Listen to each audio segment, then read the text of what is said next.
এদিকে বেরাদারি দুইটা বলতেছে, বলো গো আমিনা, তুমি আমাদের পাড়ার মেয়ে, তোমাকে আমার বৈঠকে বসতে দেব, কিন্তু ওই বাচ্চা ছেলেটাকে বসতে দেব না। বাবারা, আমার মা বোনেরা গো, যেমন এই কথা বলেছেন, বলার পরে বেরাদর ইসলাম মুআজ্জিন সামানি কিরাম, এই কথা যখন আপনার বলা হলো, এদিকে মা আমিনা রাদিয়াল্লাহু তাআলা আনহা তিনি বলতেছেন, বলো গো ভাই, তোমার বৈঠকে যদি আমাকে বসতে যদি না দাও, তাইলে পরে আমার বেটাকে যদি বসতে না দাও, আমিও বসবো না, আমার বেটাকে বসতে দেব না। এদিকে বেরাদার মুআজ্জিন সামানি কিরাম, হযরত মা আমিনা রাদিয়াল্লাহু তাআলা আনহা তিনি বলতেছে, বলো গো ইহুদি, তবে শুনে নাও, শুনে নাও, এই ইহুদি, তবে শুনে নাও, শুনে নাও, তোমাকে আমি যে কথা বলতেছিলাম, তুমি কি করে বুঝলা যে ইনি হলো আখেরে জামানার নবী? ইহুদিটা বলছে, আমরা তাওরাতের মধ্যে পড়েছি, আমরা জবুরের মধ্যে পড়েছি, আমি বুঝে গেছি ইনি হলো আখেরি জামানার নবী। জোরে বলুন সুবহানাল্লাহ। বিরাদর, যখন আপনার ওই ইহুদির বৈঠকে যখন আপনার বসলো না বাবা, চলতে লাগলো, চলতে চলতে চলতে আবার মাকামে আবু আবা জায়গা যখন পৌঁছে গেল, পৌঁছে যাওয়ার পরে বেরাদার ইসলাম মুআজ্জিন সামানি কিরাম, আমার নবীজি বলছে, বলো গো মা জননী, আমার আব্বা জানের কবরখানা একটু জিয়ারত করে নি গো মা। আসার সময়তে একবার করেছি, আবার যাওয়ার সময়তে একবার করব। আমার নবী মুস্তাফা তিনার আব্বার কবর জিয়ারত করেছিল ছোট কানে দুইবারও। এ বাবাজি মুসলমান ভাইরাও, যখন বাবা তিনার আব্বা জানের কবরখানা জিয়ারত করতে গেলেন, জিয়ারত করতে গিয়ে বাবাজি এদিকে মা আমিনা রাদিয়াল্লাহু তাআলা আনহা তিনি একটা গাছে হিলানা দিয়ে বাবা বসে আছেন। আল্লাহ পাক আল্লাহ তাআলা বলতেছে, বলো গো আমার ইসরাইল, তবে শুনে নাও, শুনে নাও, ইসরাইল তাড়াতাড়ি করে যাও, তাড়াতাড়ি করে যাও, হযরতে মা আমিনার জানটা কবজ করে নাও।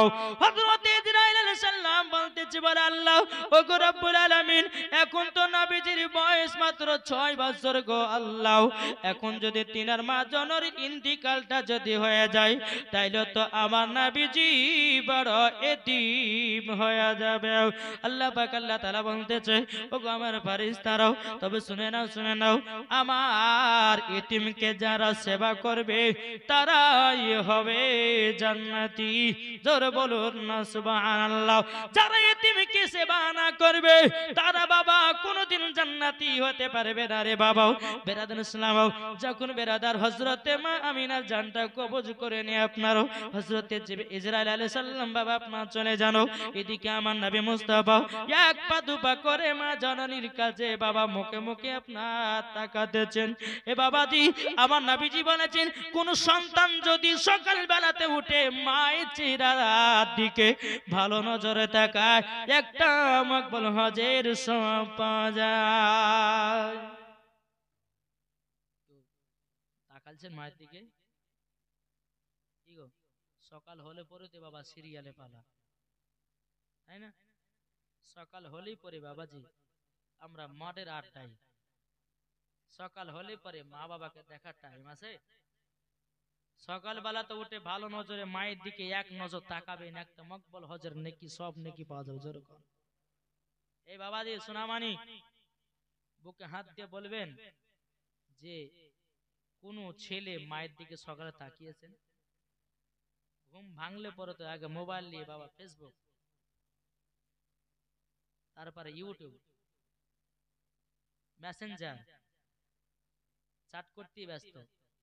এদিকে কয়েল মল্লিকার বিডির ফটো দেখবে, কিন্তু মার ফটো জীবনে এরা দেখবে না। দেখি, ও মা খালা শুনে যান, মা রাতের বেলা গোমা জননী।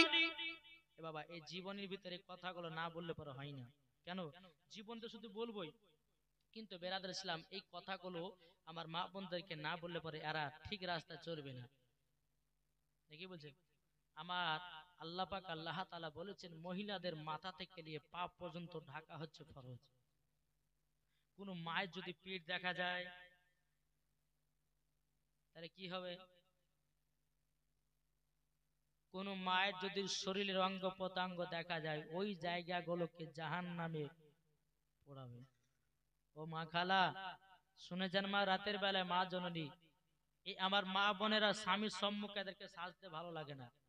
হ্যাঁ, যখনই বাবাজি স্বামী চলে যাবে কেরালায়, দিল্লি, বোম্বাই, অমনি 3000 টাকা দামের শাড়ি বের করে মাথাতে শ্যাম্পু লাগিয়ে দিবে, গলাতে হাত দিবে, বাবাজি রাস্তা দিয়ে হেঁটে হেঁটে যাবে, আও ম্যাও, ছেলেরা বলবে আও ম্যাও, কে তাকাবি তাকা, এখন তোদের আমি সরকার ভাবি, তোর ভাই নাই বাড়িতে, তোর ভাই আছে কেরালায়, অসুবিধা কিছু না, যত পারবি টাকা, তোদের সরকার ভাবি আমি। স্বামীর সম্মুখে তাদেরকে সাজতে ভাল লাগে না। হাদিস শরীফ থেকে এটাও আছে, কোন মহিলা যদি স্বামীর জন্য যদি সাজগোজ করে, নফল ইবাদতের নেকি পাওয়া যাবে। জোরে বলেন, নফল ইবাদতের নেকি পাওয়া যাবে। মা বোনদেরকে বলে, মা বোনেরা স্বামীর জন্য সাজবেন। এত আমার মা বোনেরা সাজে বাবাজি, ওই পাড়া ঝোলটুর জন্যে, ওই পাড়া মন্টুর জন্যে, ওই পাড়া সজবুরের জন্যে, ওই পাড়া আব্দুর রহমানের জন্যে। কিন্তু বাবাজি মুসলমান সোনা মানিকেরা, ও মা খালা, আমি আগেই বলেছি যে এই এলাকাতে এসেছি লাস্ট দিনে হোমিওপ্যাথি ওষুধ দিয়ে যাব। কিন্তু মা জননী আপনাদেরকে বলতে চাই, মা যদি জান্নাত যদি হতে চান, খাতুনে জান্নাতকে মনে করো। জান্নাত যদি পেতে চাও, হযরতে রাবিয়া বসরিকে মনে করো। জান্নাত যদি পেতে চাও, হযরতে আসিয়াকে আপনার মনে করো। জান্নাত যদি পেতে চাও, হযরতে মা আমিনাকে মনে করো। জান্নাত যদি পেতে চাও, হযরতে মা খাদিজাতুল কুবরা রাদিয়াল্লাহু তাআলা আনহাকে মনে করো। মরার পরে জান্নাতি। যারা বলবেন না বাবাজি মুসলমান সোনা মানিকেরা, আসুন আল্লাহ পাক আল্লাহ তাআলা আপনাদের এই যে মসজিদের ইমাম সাহেব যোগ্য আলেম আছেন, যে যদি প্রত্যেকটা ছেলে মেয়েরা যদি পড়তে যায়, আচ্ছা বলুন তো এরা নাদান হবে? নাদান হবে নাকি? মূর্খ হবে? শিক্ষা অর্জন লাভ করবে যেরকম। আর কিছু কিছু মানুষ জানেন ইমামদের দোষ দেয়, ইমাম সাহেব আপনার আমার বেটাকে আপনি পড়াতে পারছেন না। যে লালবাগে থাকি বাবাজি, হ্যাঁ, এখন প্রত্যেক দিন বাবা জুম্মা মসজিদে 5 ওয়াক্ত নামাজে প্রত্যেক দিন মানুষ হতেছে, মুসাল্লি হতেছে 60 থেকে 70টা, 80টা, 90টা, যেরকম সুবহানাল্লাহ। তো আপনাদেরকে বলতে চাই, আপনাদের জুম্মা মসজিদ আছে, ওয়াক্তে মসজিদ আছে বাবাজি, জীবনী করাটাও আপনার এই জালসা করা বাবা ফরজ নয়, ওয়াজিব নয়, সুন্নত নয়, এটা হচ্ছে নফল ইবাদত। তবে বাবাজি ফরজ নামাজ যদি কাজা হয়ে যায়, কেউ যদি ইচ্ছা করিতে যদি কাজা করে, সেই ব্যক্তি জাহান্নামের হকদার হবে।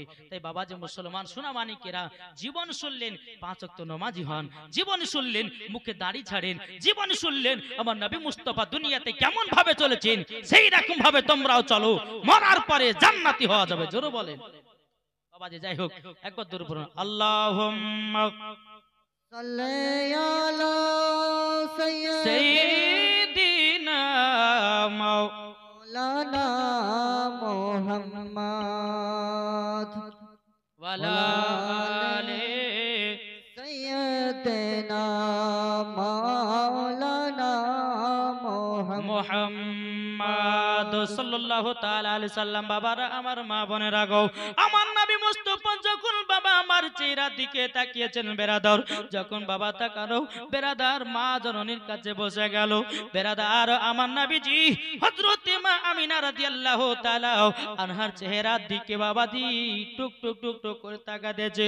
1 ঘন্টা হয়ে যায়, 2 ঘন্টা হয়ে যায়, আমার নবী মুস্তাফা যখন মা আমিনা রাদিয়াল্লাহু তাআলা আনহার বাবাজি লাকেতে হাত দিয়েছে, আর মা জননী দুনিয়াতে বেঁচে নাই। মা মা করি আমার নবীজি ডাকতেছি, মা আর সারা দেয় না রে বাবা।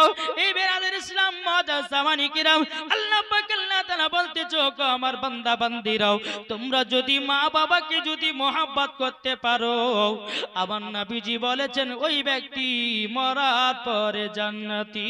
জোরে কর সুবহানাল্লাহ।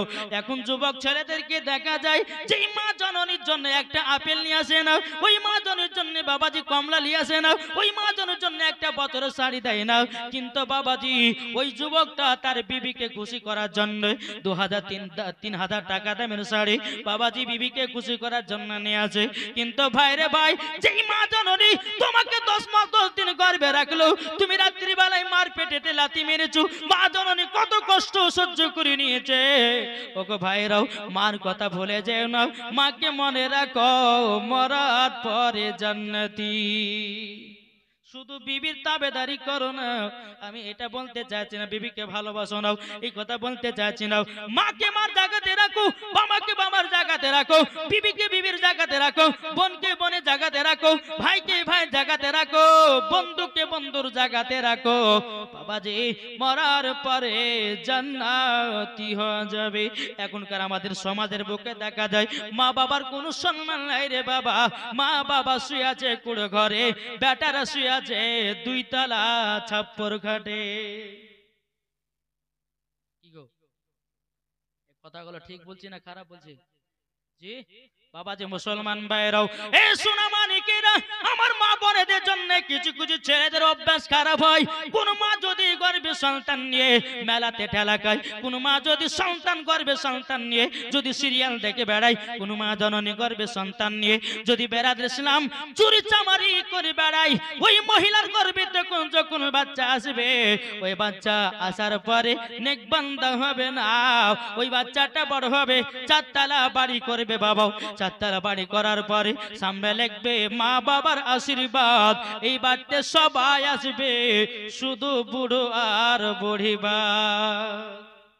4 চাকা গাড়ি কিনবে, 4 চাকা গাড়ির সামনে লিখে দিবে মা বাবার আশীর্বাদ, এই গাড়িতে সবাই চড়বে, শুধু বুড়ো আর বুড়ি বাদু।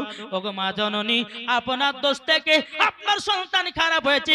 ও মা জননী, আপনি যদি গর্ভে সন্তান নিয়ে যদি কোরআন পড়তেন গো মা, আপনার সন্তান ঠিক আল্লাহর নেক বান্দা হতো। যেই রকম উম্মুল খৈর ফাতিমা গর্ভে যখন আমার আব্দুল কাদের জিলানী ছিলেন, উম্মুল খৈর ফাতিমা ফজর নামাজ পড়ার পর এক পারা করে কোরআন শরীফ পড়তেন। উম্মুল খৈর ফাতিমা তিনি 18 পারা কোরআন শরীফ পড়েছিলেন। আমার গাউসুল আজম মায়ের গর্ভে থেকে 18 পারা কোরআন মুখস্থ করেছেন। জোরে কর না সুবহানাল্লাহ। ওগো মা খালা, আমি বলতে চাই মা রাতের বেলা গো মা জননী, গর্ভে যখন বাচ্চা আসবে 5 ওয়াক্ত নামাজ পড়ো। গর্ভে যখন বাচ্চা আসবে সিরিয়াল দেখো না। কি বলছেন? গর্ভে যখন বাচ্চা আসবে সিনেমা দেখো না। গর্ভে যখন বাচ্চা আসবে, ওগো মা জননী মিথ্যা কথা বলো না। গর্ভে যখন বাচ্চা আসবে চুরি চামারি করো না। ওগো মা জননী, গর্ভে যখন বাচ্চা আসবে কোরআন পড়বেন, নামাজ পড়বেন, হজ করবেন, যাকাত দেবেন, রমজান মাসে রোজা করবেন। আল্লাহ পাক আল্লাহ তাআলা বলতেছেন, আমি ওই মহিলার গর্ভে থেকে একজন নেক বান্দা তৈয়ার হবে। একটা কিতাবের মধ্যে লেখা ছিল বাবা, কিতাবটার নাম হলো আওরাতু কি হেকায়াত। কি নাম কিতাবটা? আওরাতু কি হেকায়াত। বেরাদানি কিতাবের মধ্যে একটা ঘটনা তুলে ধরেছে। একজন মহিলার গর্ভে বাচ্চা। মহিলা তো জীবনে নামাজ কাজা করে না, বাচ্চা এসেছে 1 মাসের বাচ্চা, নামাজ কাজা করে না, তাহাজ্জুদের নামাজও পড়ে, সকালবেলা কোরআনও পড়ে।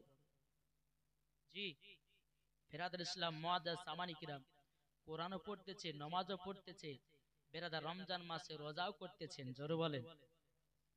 এইরকম ভাবে নিয়ে মহিলাটার গর্ভের বাচ্চার যখন 9 মাস হয়ে গেল, আচ্ছা বলুন তো 9 মাসের মায়েরা, যে বাচ্চারা মায়েদের গর্ভে থেকে 9 মাসের বাচ্চা, ওই মায়েরা কি ঠিকঠাক বসতে পারে, ঠিকঠাক কাজ করতে পারে? কিন্তু এই মহিলা গর্ভে বাচ্চা নিয়ে 9 মাসের বাচ্চাকে নিয়ে নামাজ পর্যন্ত কাজা করেনি। জোর হবে না? নামাজ পর্যন্ত কাজা করেনি। হঠাৎ করে মহিলার প্রসাবে যন্ত্রণা উঠে গেল। বাবাজি তাকে একটা নাসির ভূমে নিয়ে যাওয়া হলো। নাসির ভূমে নিয়ে যাওয়ার পরে ওই মহিলার গর্ভে থেকে একটা ফুটফুটে সন্তান জন্ম নিয়েছে। ওই সন্তানটা বলতেছে আল্লাহ আল্লাহ, আল্লাহর জিকির। জোরে বলবেন না? তাহলে নিশ্চয় মা ভালো কাজ করেছে বলেই বেটা আল্লাহর জিকির করতেছে।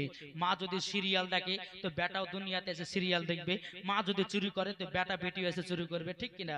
তাই আমার আলিমউদ্দিন নকশবন্দি রহমাতুল্লাহ আলাইহি বলেছে, বাবা যে মুসলমান বৃক্ষ তুমি কেমন ফলে তোমার পরিচয়, যেমন গাছ হবে তেমন বাবা ফল হবে। মা যদি নামাজি হয় বিটি নামাজি হবে, মা যদি পর্দাবালি হয় বিটি পর্দাবালি হবে, মা যদি কোরআন পড়ে বিটিও কোরআন পড়বে, বাপ যদি নামাজ পড়ে বেটাও নামাজ পড়বে, বাপ যদি কোরআন পড়ে বেটাও কোরআন পড়বে। তাই আমার আলিমউদ্দিন নকশবন্দি রহমাতুল্লাহ আলাইহি বলেছে, বৃক্ষ তুমি কেমন ফলে তোমার পরিচয়।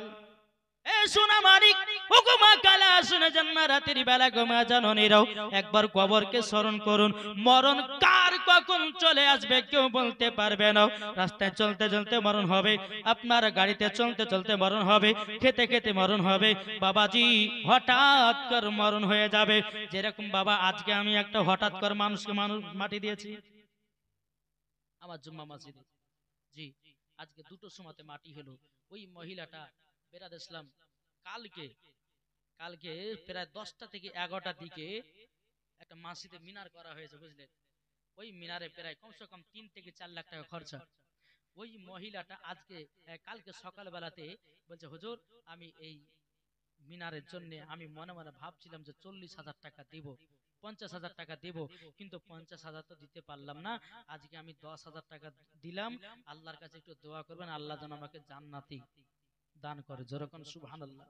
দান করার পরে বাবাজি আমরা রাত্রে যখন এখান থেকে জালসা করে যখন বাড়ি গেলাম, দেখলাম যে মহিলাটা মারা গেল। ভালো মানুষ, হাঁটতে হাঁটতে গিয়ে মসজিদে 10,000 টাকা দান করে এসেছে, হঠাৎ করে বাবাজি আপনার রাত্রের বেলায় মারা গেছে। তাইলে বাবাজি মুসলমান চলতে চলতে মানুষ মারা যাবে ভাই, একবার মরণকে স্মরণ করো।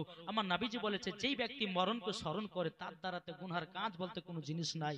বাবাজি মুসলমান কি কবরে আমরা কবরে যাব, অন্ধকার কবরে বেরাদর ইসলাম মুআদ্দাস সামানিকরাম, ওই অন্ধকার কবরকে যারাই স্মরণ করে বেরাদর ইসলাম তারাই বাবাজি জান্নাতি হয়। যেরকম সুবহানাল্লাহ। তাই কবি বলতেছে একদিন তোমায় মরতে হবে তুমি ভুলে যেও না, হবে মাটির বিছানা গো তোমার আসল ঠিকানা। জোরে বলুন, হবে মাটির বিছানা গো তোমার আসল ঠিকানা। একদিন তোমায় মরতে হবে তুমি ভুলে যেও না, হবে মাটির বিছানা গো তোমার আসল ঠিকানা। ইজরাইল ফারিস্তা যেদিন হাজির হবে সে, চঞ্চতরি জাতি করো জানবে রবে শেষে। খোদার কাছে করবে দোয়া, খোদার কাছে করবে দোয়া মুমিন মুমিনা। একদিন তোমায় মরতে হবে তুমি ভুলে যেও না, হবে মাটির বিছানা গো তোমার আসল ঠিকানা। খালি হাতে এসেছো তুমি যাবে খালি হাতে, তোমার সাথে যাবে শুধু কাফনটা যে বলে। তোমার সাথে আমল ছাড়া, তোমার সাথে আমল ছাড়া কিছুই যাবে না। একদিন তোমায় মরতে হবে তুমি ভুলে যেও না, হবে মাটির বিছানা গো তোমার আসল ঠিকানা। আপনি জনের কান্না যদি সবই শুনতে পাবে, মুখ ফুটবে তো বুক ফাটবে না, কেমনে জবাব দেবে? কি করে বুঝাবে তুমি, কি করে বুঝাবে তুমি মনের বেদনা? একদিন তোমায় মরতে হবে তুমি ভুলে যেও না, হবে মাটির বিছানা গো তোমার আসল ঠিকানা। জোরে বলুন বাবাজি সোনা মানিকেরা। আমার নবী করিম সাল্লাল্লাহু তাআলা আলাইহি সাল্লামের আম্মা জান দুনিয়া থেকে বিদায় নিলেন। উম্মে আইমান বলছে, বলে নবী গো চলুন না আমরা মক্কা দিকে রওনা দিই। হযরতে আব্দুল্লাহ রাদিয়াল্লাহু তাআলা আনহুর কবর পাশে বাবাজি হযরত মা আমিনাকে দাফন কাফনের ব্যবস্থা করে দিলেন। আমার নবীজি কি করলেন বেরাদার মুআজ্জাজ সামানী কিরাম, মা আমিনার পায়ের দিকে বসে বসে আমার নবীজি কান্না করতেছে। উম্মে আইমান বলছে নবী গো তাড়াতাড়ি করে আমাদেরকে মক্কাতে রওনা দিতে হবে, তাড়াতাড়ি করে চলুন। উম্মে আইমান আমার নবী মুস্তাফার হাত মুবারক খান ধরেছেন। বেরাদার মার কবর দিকে একবার তাকায়, একবার রাস্তার দিকে তাকায়, এই রকম ভাবে নিয়ে আপনার চলতে চলতে যখন মক্কাতে পৌঁছে গেল, আব্দুল মুত্তালিব রাদিয়াল্লাহু তাআলা আনহু বলতেছে, বলে এই উম্মে আইমান আমার ছোট বৌমা আমিনা কোথায়? তিনার মার বাড়ি থেকে কি আসেনি? উম্মে আইমান বাবা দিয়ে চোখ কানা তুলে বলতেছে, বলো হুজুর গো, ওগো হুজুর আপনার ছোট বৌমা আমিনা এমন জায়গাতে চলে গেছে ওগো হুজুর, আর আপনার ছোট বৌমা আমিনা আর মক্কাতে আসবে না। বিরাদার হযরত আব্দুল মুত্তালিব রাদিয়াল্লাহু তাআলা আনহু তিনি বাবা কান্না করতে লেগেছেন। বিরাদার ইসলাম এদিকে আমার নবীজি তিনি মাথা মুবারকটা বাবাজি নিচু করে আছেন। আমার নবীজি বলতেছে, গো দাদাজি আমার আব্বা নাই মা নাই, দুনিয়াতে আমি বড় এতিম হয়ে গেলাম। ও গো দাদু জান আমার আপন বলতে দুনিয়াতে কেউ রইল না। আব্দুল মুত্তালিব রাদিয়াল্লাহু তাআলা আনহু বাবাজি নবীজির চোখ মুবারক দিকে তাকিয়ে আছে। আমার নবীজি মার জন্য কেঁদে কেঁদে কেঁদে চোখগুলো বাবা লাল লাল হয়ে গেছে। বিরাদর ইসলাম মুআজ্জাজ সামানী কিরাম হযরত আব্দুল মুত্তালিব রাদিয়াল্লাহু তাআলা আনহু বাবাজি আমার নবীকে সিনাতে লাগায়া নেয়, বলো গো আমার পোতা দুঃখ কষ্ট করো না, তোমার আব্বা মা নাই তো কি হয়েছে, আমি তোমার দাদা রয়েছি, আমি তোমাকে সাথে ভাতে সব সময় নিয়ে থাকবো। জোরে বলুন না সুবহানাল্লাহ। আমার নবী মুস্তাফার বাবাজি চোখ মুবারকটা লাল হয়ে গেছে বাবা। আব্দুল মুত্তালিব রাদিয়াল্লাহু তাআলা আনহু তিনি বলতেছেন, ওগো আমার পোতা কালকে তোমাকে সকালবেলা একটা আল্লাহওয়ালা ব্যক্তির কাছে নিয়ে যাব। বেরাদর ইসলাম সকাল যখন হলো আমার নবী মুস্তাফাকে একটা গির্জা ঘরে নিয়ে গেল বাবা, একটা খানকাতে নিয়ে যাওয়া হলো। ওই খানকাতে একজন আল্লাহওয়ালা ব্যক্তি আছেন, দরওয়াজায় গিয়ে খটখট করে আওয়াজ দিয়েছে বাবা, দরওয়াজায় বাবা 1 ঘন্টা হয়ে গেল 2 ঘন্টা হয়ে গেল, কেউ বাবা দরওয়াজা খুলে নাও। 2 থেকে 3 ঘন্টা পর বাবাজি দরওয়াজা খুলেছেন। আব্দুল মুত্তালিব বলতেছে, বলো গো আল্লাহওয়ালা ব্যক্তি আমি এই দরওয়াজার কাছে 2 থেকে 3 ঘন্টা দাঁড়িয়ে আছি, তোমার এত লেট হলো কেন? ওই আল্লাহওয়ালা ব্যক্তিটা বলছে, হুজুর বেয়াদবি মাফ করবেন, আমরা তাওরাতের মধ্যে পড়েছি আমার এই খানকাতে রাহমাতাল লিল আলামিন যদি পা দেয় আমার ঘরটা জানো ভূমিকম্পের মতো কাঁপতে লাগবে। ওগো হুজুর যখন রাহমাতাল লিল আলামিন যখন পা দিয়েছে আমি বুঝে গেলাম আমার এই খানকাতে আখেরি জামানার নবীর পা মুবারক পড়েছে। এই বাবাজি যেই খাজা মঈনুদ্দিনের জুতা মুবারক বিরাদার আপনার কিনা জয়পাল জাদুঘরকে পিটিয়ে পিটিয়ে খাজা বাবার কাছে আনতে পারে, বাবাজি আমার নবী মুস্তাফার জুতো মুবারক বাবাজি লামাকার থেকেও দামি। জোর হবে না? এই বাবাজি মুসলমান ভাইরাও ওগো আমার সোনা মানিকেরাও বিরাদার হযরত আব্দুল মুত্তালিব রাদিয়াল্লাহু তাআলা আনহু তিনি বলতেছেন, বলো গো আল্লাহওয়ালা ব্যক্তি তবে শোনো না শোনো নাও, আমার পোতা মার জন্য কেঁদেছে, চোখ লাল হয়ে গেছে, একটু পোপা দিয়ে দাও। এই আল্লাহওয়ালা ব্যক্তিটা বলতে, হুজুর বেয়াদবি মাফ করবেন, কেন না আমি ফু দিতে পারবো না।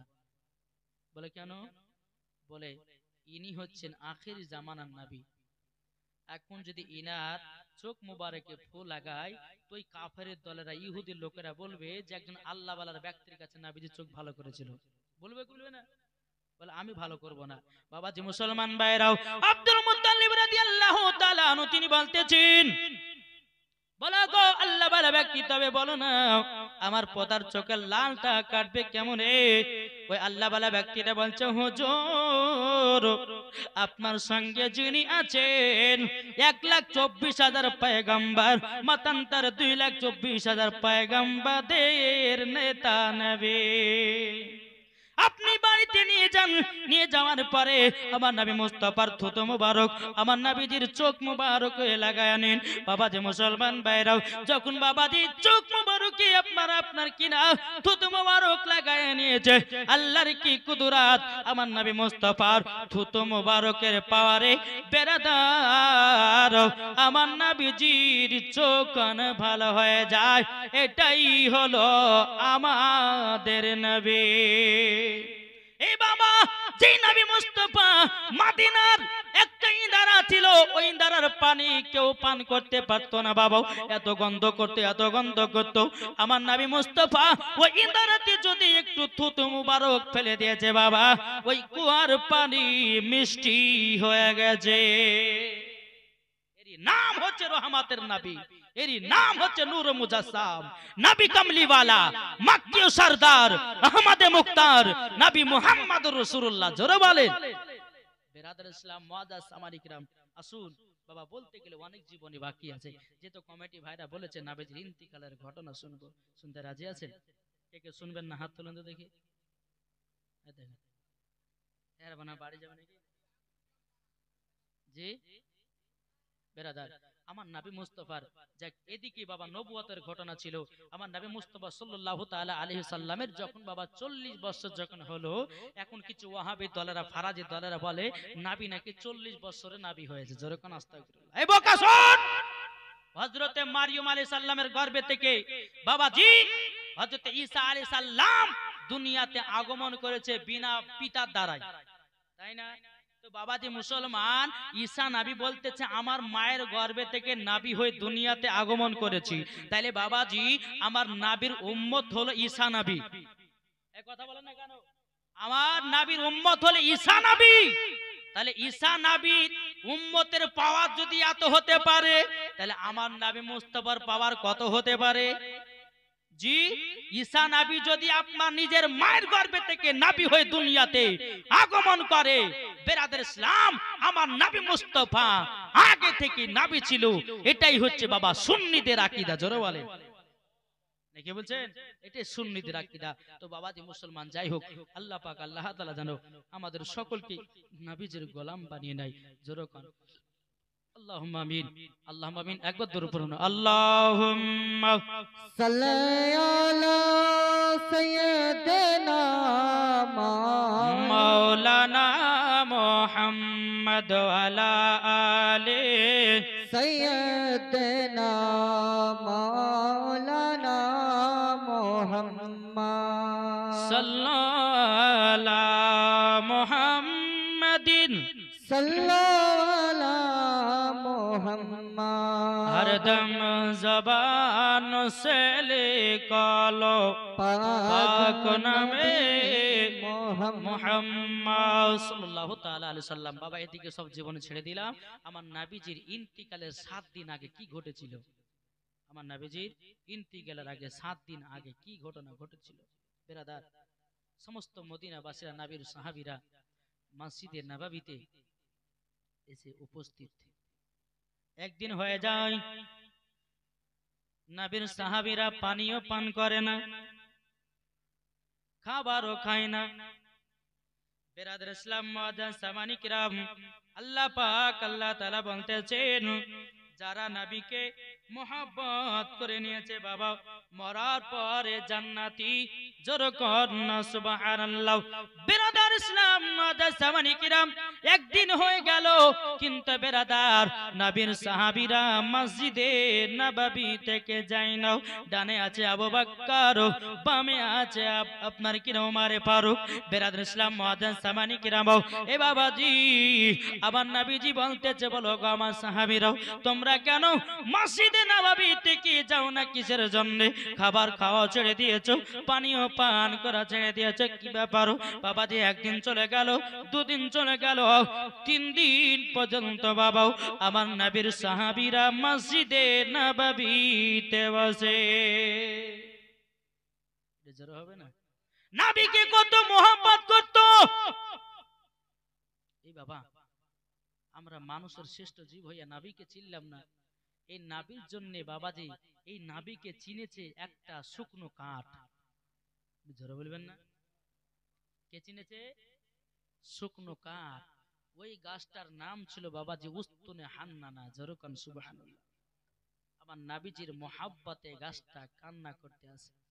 শোনাবো নাকি ঘটনাটা? বলবো একটু যে বেরাদর ইসলাম মাদান সামানি কিরামও, এ সোনা মানে কেরো, ওগো আমার আব্বাজি মুসলমান ভাইরাও, আমার নবী মুস্তাফা যখন মসজিদে নববী আপনার তৈয়ার করলেন বাবাও, ওপরে আছে খেজুর পাতার ছাউনি, আপনার সারি সাইডে আপনার খেজুর পাতার বেড়া দিয়ে আপনার মসজিদে নববীকে আপনার তৈয়ার করলেন। তৈয়ার করার পরে ওই মসজিদের ভিতরে বাবা একটা শুকনো খেজুরের গাছ ছিল।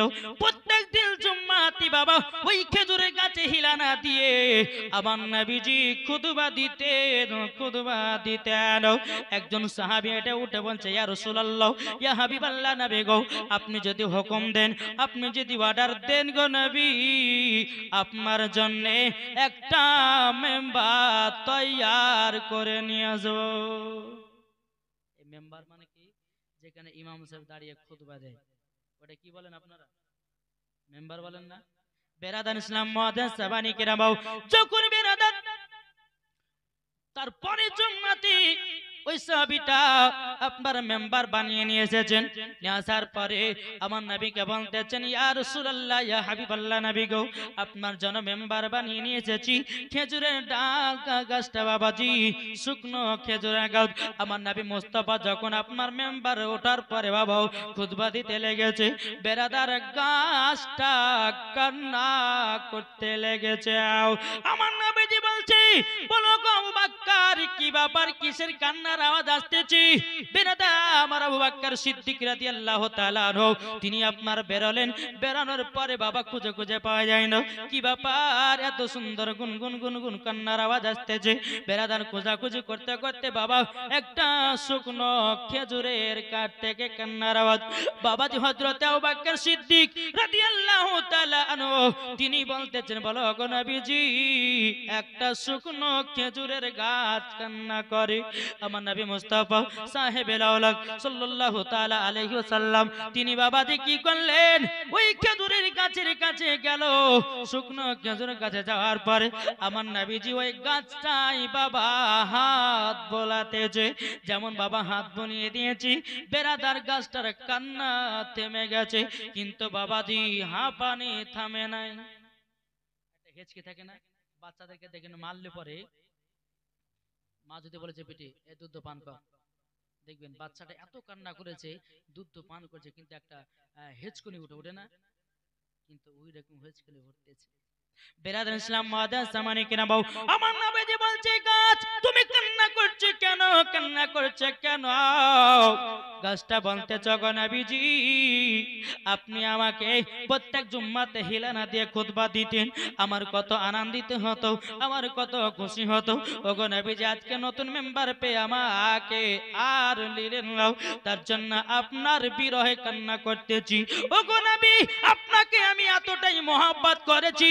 বিরাদার ইসলাম মুআদ্দিন সামানি কিরাম, আমার নবীজি বলছে, বলে গাছ, এ গাছ আমি তোমার জন্য দোয়া করে দিলাম, কাল কিয়ামতের ময়দানে এ গাছ আমি তোমাকে সঙ্গে করে নি জান্নাতে যাব।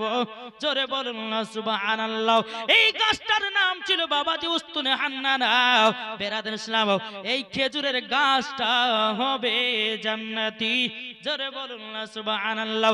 তাইলে শুকনো কাঠ আমার নবীর বিরহে যদি এত কান্না করে রে বাবা, তাইলে আমরা মানুষ, আল্লাহ পাক আল্লাহ তাআলা আমাদেরকে নবীজির গোলাম করে দুনিয়াতে পাঠিয়েছি, তাইলে বলুন না গোলাম হয়ে কতটা কান্নার প্রয়োজন আছে? আমরা কাঁদি। আল্লাহু আকবার। নামাজ পড়ে লেজে ভাই কি তরকারি ভাত খেলে, যদি গোশ খাই তো বলে যে মাছ দেখেছে, বলে না? বাবা যে মুসলমান, কথায় কথায় মিথ্যা। আল্লাহ পাক আল্লাহ তাআলা বলতেছে, এই আমার বান্দা বান্দিরা, তোমরা মিথ্যা থেকে দূরে থাকো। আর আমরা বেশিরভাগ এখন মিথ্যা কথা বলি না?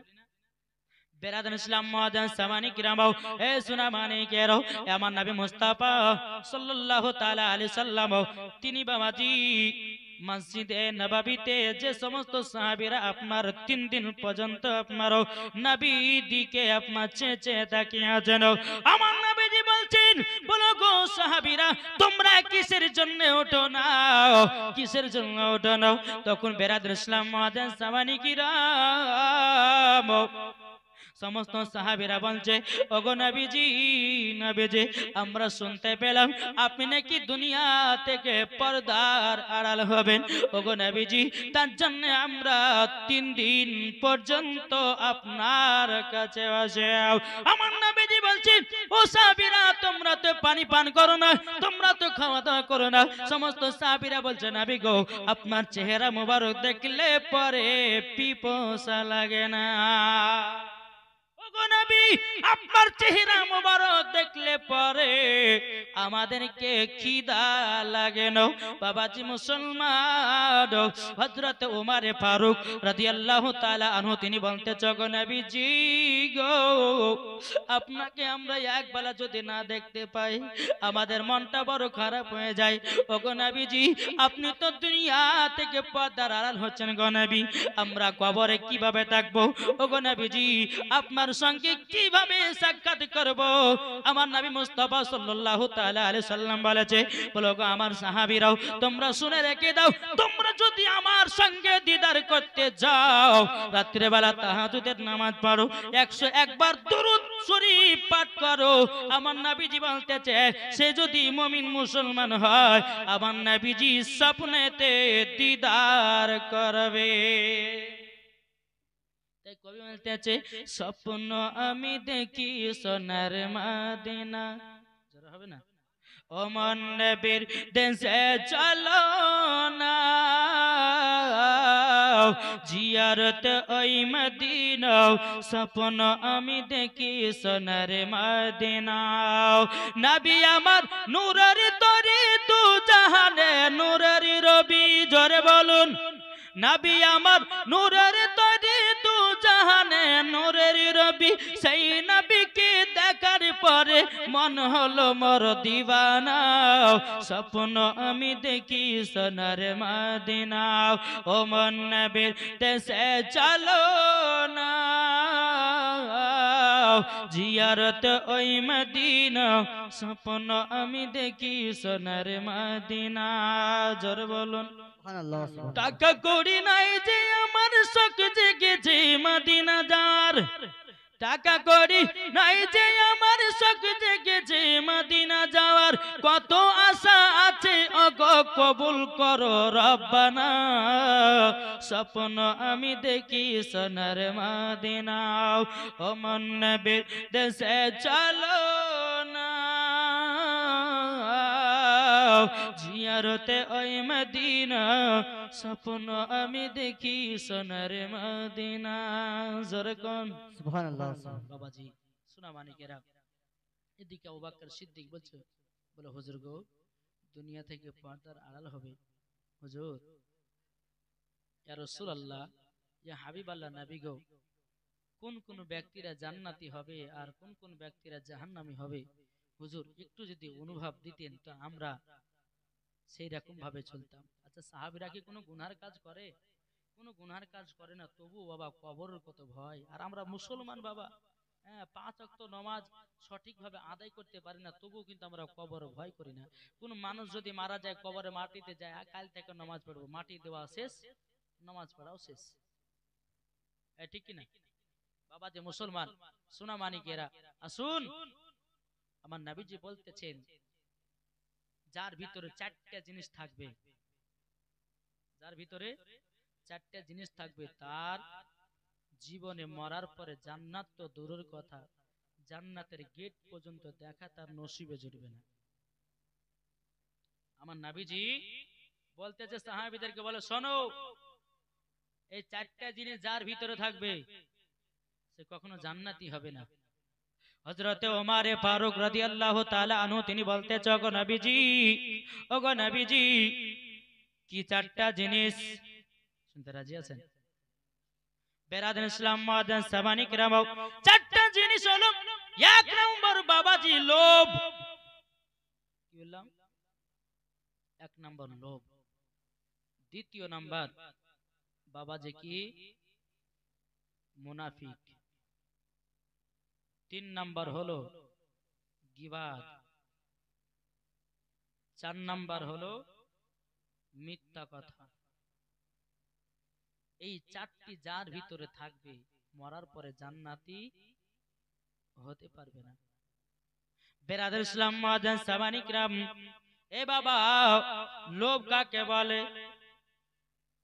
জানা আছে? একটু একটু করে উদাহরণ দেব। লোভ তাকে বলে, আব্দুর রহমান 5 তলা বাড়ি করেছে, যদি ওই এরকম বাড়ি আমিও যদি করতে পারতাম বড় আনন্দিত হতো। আব্দুল সাত্তার কিনেছে 4 চাকা গাড়ি, আমি যদি 4 চাকা কিনতাম আমারও বড় আনন্দিত হতো। এটাই কে বলা হয় বাবা যে লোভ? পরের জিনিসের উপরই বাবা লোভ করা, এটা কি বাবা লোভ বলা হয়? আমরা কিতাবের মধ্যে একটা ঘটনা পড়েছিলাম বাবা, সেই কিতাবটার নাম বাবা দি তামির আদব। ওই কিতাবের মধ্যে একটা ঘটনা লেখা আছে, 3 লাখ আদমি, 3 বন্ধুর লোভের ঘটনা। কি বললাম? 3 বন্ধুর লোভের ঘটনা। 3 বন্ধু রাস্তাতে যাচ্ছে বাবা, 3 জোড়াতে 3টা সোনার ইট পেয়েছে। কি পেয়েছে? সোনার ইট। সোনার ইট পাওয়ার পরে এই 3 জন বন্ধু তো বলছে, হায় রে ভাই আমাদের তো খুব খিদে লেগেছে, তুই এক কাজ করি, হ্যাঁ তোরা 2 বন্ধু এখানে বসে থাক, আমি পাশেকার এলাকা থেকে 2টি খাবার নিয়ে আসবো, হ্যাঁ আমি 2টি খেয়ে আসবো, তোদের লেগে 2টা খাবার বাইন্ধে নিয়ে আসবো। আর যত সোনা পাক বাবা, যদি পেট ভরা না থাকে তো কোনো এনার্জি আসে না, আছে বেরাদার? ঠিক আছে, এদিকে 2 বন্ধু বসে আছে, একজন বাবা যে খাবার আনতে চলে গেছে গ্রামে, এদিকে 2 বন্ধুতে বাবা আলোপ আলোচনা করছে, বলে শোন ওই বন্ধুরা যখন খাবার নিয়ে আসবে না, ওকে গলা চিপে মেরে ফেলবো, তাহলে ওর ইটটা আমরা আধখান করে ভাগ পাবো, তাহলে আমার আর তোর 1.5 খান করে ইট সোনার ইট ভাগ হয়ে যাবে। এরা 2 বন্ধুতে আলোপ আলোচনা করছে। আর এই দিকে বাবা যে বন্ধুটা খাবার আনতে গেছে, ওই খেয়েছে, খাওয়া দাওয়ার পরে কিছুটা খাবার 2 বন্ধুর জন্য নিয়েছে।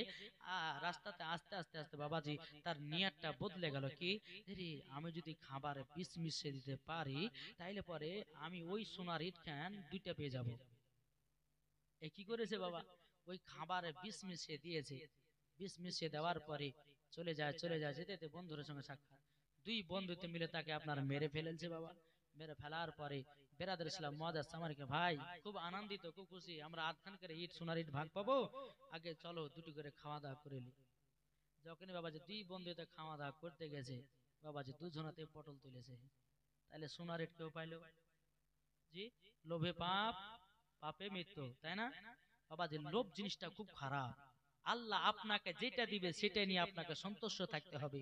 পরের জমির উপরে, পরের বাড়ির উপরে, পরের গাড়ির উপরে, পরের টাকার উপরে লোভ করবেন না।